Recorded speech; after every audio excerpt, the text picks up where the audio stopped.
when hinges creak in doorless chambers, where candlelights flicker though the air is deathly still. Welcome, curious friends.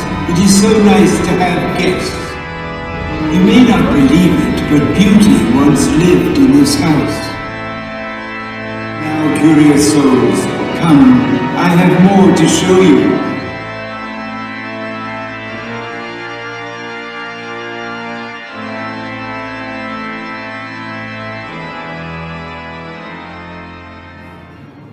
Will you marry me?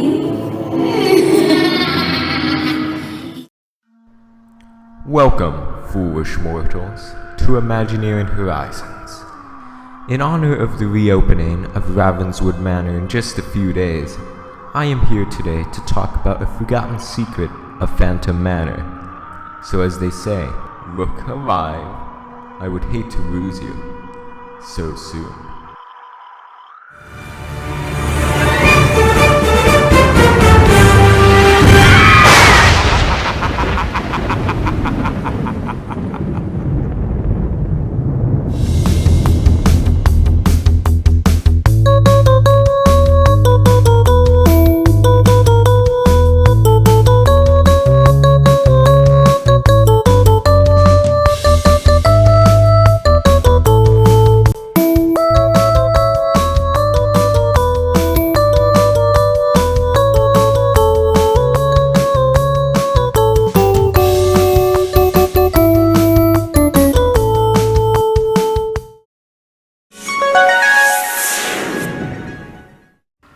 Over the past year, my obsession with Phantom Manor and its extremely engaging story has grown very fast, as you can see here on this chart that I made. I was lucky enough to visit Disneyland Paris for the first time last December, and it totally lived up to everything I thought it would be, except something was missing.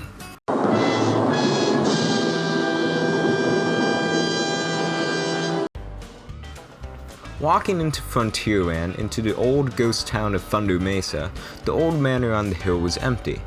This was because of the refurbishment that Disney had been working on and continually delaying again and again and again and again. Anyway, this refurbishment was supposed to add on to the original story of Phantom Manor and finally reveal the questions that people have been wondering since the ride had opened in 1992. Who's the Phantom? Why did the bride never leave after all of her fiancés coincidentally kept dying in brutal and very sadistic ways? Is anyone even feeding the dogs? Seriously, what is it with the haunted mansions and malnourished dogs? My point is, even though I didn't actually go inside Phantom Manor, I was able to walk around the remains of Boot Hill Cemetery, which looks out over at Big Thunder Mountain.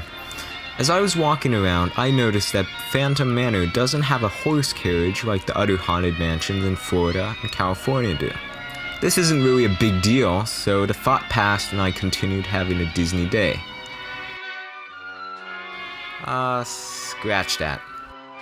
Thankfully, before I jump right into the intense lore behind Thunder Mesa, I'm here to give you all at home a crash course on the tragedy of the Ravenswood family. So yeah, back in the Wild West days, a dude named Henry Ravenswood was the first to strike gold at Big Thunder Mountain, which started a huge gold rush that led to the brand new town of Thunder Mesa. The native Indians that used to live around the mountain gave vague warnings about a thunderbird that protected Big Thunder Mountain and will punish whoever disturbs it.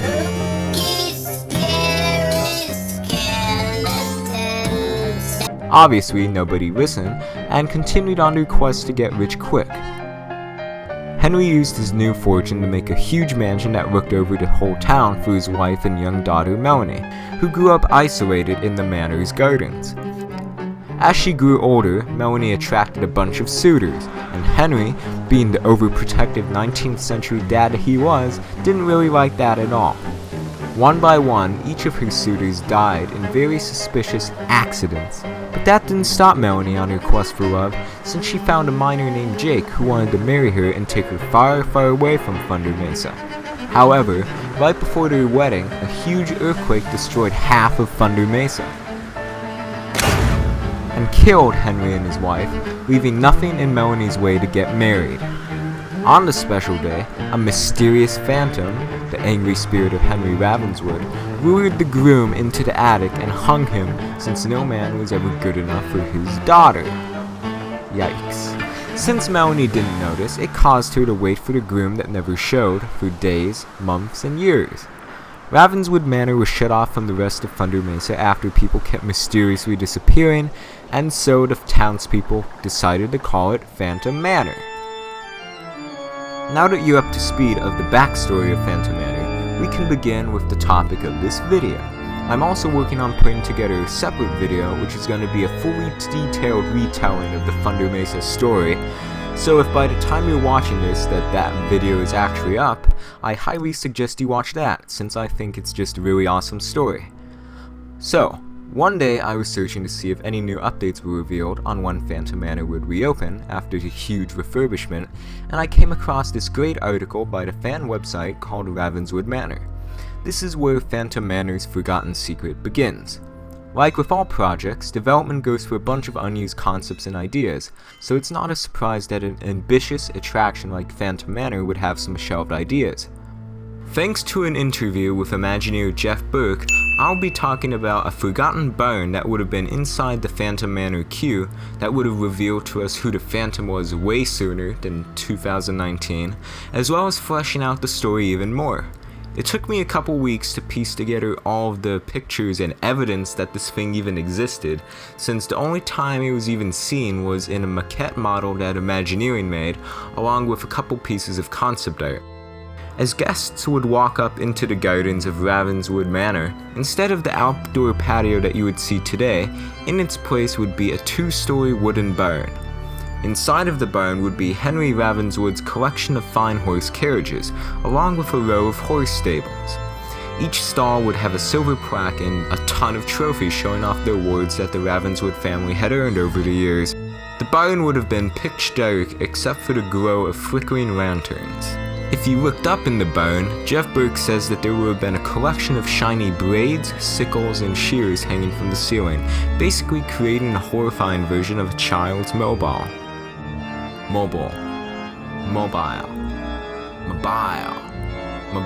Every once in a while, the wind would blow in from seemingly nowhere, causing them to clang together.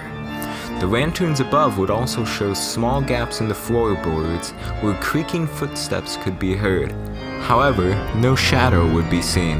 In case this wasn't bad enough, if you continued through the barn, you would see one isolated horse stall that appeared to be boarded up and sealed, with the name Black Thunder on it. So if you hadn't already chickened out at this point in the line, you would start to hear a horse's hooves grind on the floor as the wind began to get more and more powerful. The noises would get worse as the horse's sounds would turn into panic snorting and neighing as the horse banged more and more frantically from the inside. Suddenly, you would hear Vincent Price's iconic laughter echoing through the walls as the wind stopped, as all returned to normal. You're probably wondering why a concept this cool would have been scrapped, and so did I. So, I did some digging, of course, with nothing whatsoever. If I had to guess though, I would say it was probably cut out for budget reasons, since this seemed to be a show scene of its own, with all the different special effects and detail put into it. However, that's not the end of the Forgotten Barn story though.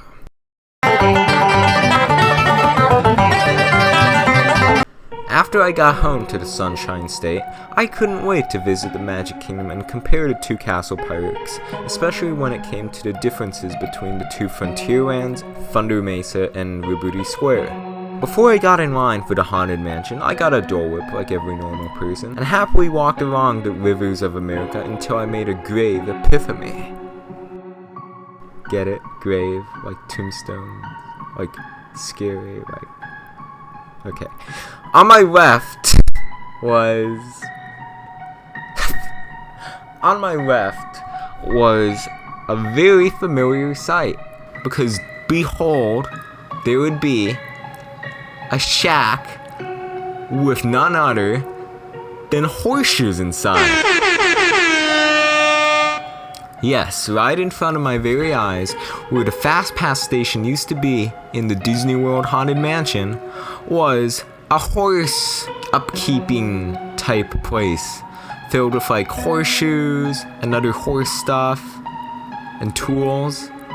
But the main point is there's horseshoes, and it's like right in the same location as it would have been in Phantom Manor. So I was basically ecstatic when I saw this, because I was trying to figure out if this idea just died or did it get reused, and obviously it did, because all the horseshoes in this shack are all facing down for, you know, bad luck. And I feel like this is how that concept got evolved, even if it wasn't as grandiose as the original would have been planned. So, it's still pretty cool. So there you have it. As our journey into Phantom Manor ends, I hope that you watched this video and figured out just a little bit more of the history and detail behind Phantom Manor that didn't make it to opening day. So, if you enjoyed this video, if you could like, comment, or subscribe, that would be great. Or a ghost will follow you home. Wahaha. Ha. Serious though, please help.